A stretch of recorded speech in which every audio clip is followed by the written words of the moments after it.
நீங்க விசுவாசியா இருந்தா கடைசி வரைக்கும் எனக்கு எனக்கு எனக்கு. ஆனால் நாள்தோறும் சீஷர்கள், அவர் சீஷர்களை எதிர்பார்க்கிறார். சீஷர்கள் சேர்த்துக் கொள்ளப்படுகிறது விரும்புகிறார்.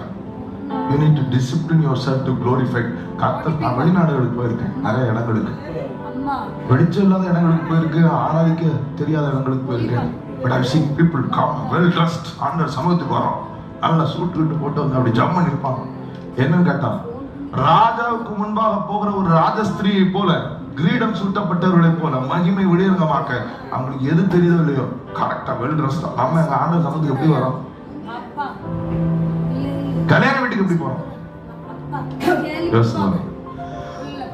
கல்யாண வீட்டுக்கு எப்படி போறோம்? ஒரு ஒரு ஃபங்க்ஷனுக்கு எப்படி போறோம்?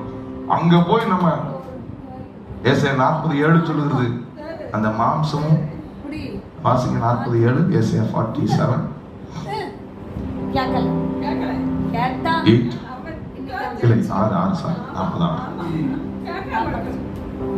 மாம்சம் எல்லாம் புல்லை போலவும் அதன் மேன்மை எல்லாம் நமக்கு எங்க காமிக்கணும்னு தெரியல. ஆண்டர் சமூகத்துக்கு வரும்போது லீஸ்ட், ஆண்டர் வெளியே போகும்போது ஃப்ரெஷ் ஃபேஸ். எப்படி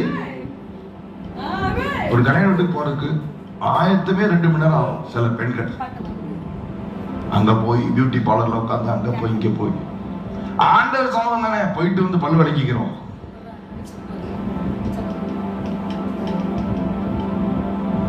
ஆண்டவர் சமூகத்துக்கு எப்படி போனா என்ன, சும்மா போவோம். அது பையன் ட்ரெஸ் பண்ணி போடுவேன், ஏதோ அவனை போட்டு வா. அது கல்யாண வீட்டுக்கு போனதும் அவங்க பார்க்காம இவங்க ஹலோ. அந்த மாம்சத்தின் மேன்மை எல்லாம் பூவை போல உதிர்ந்து போய்விடும்.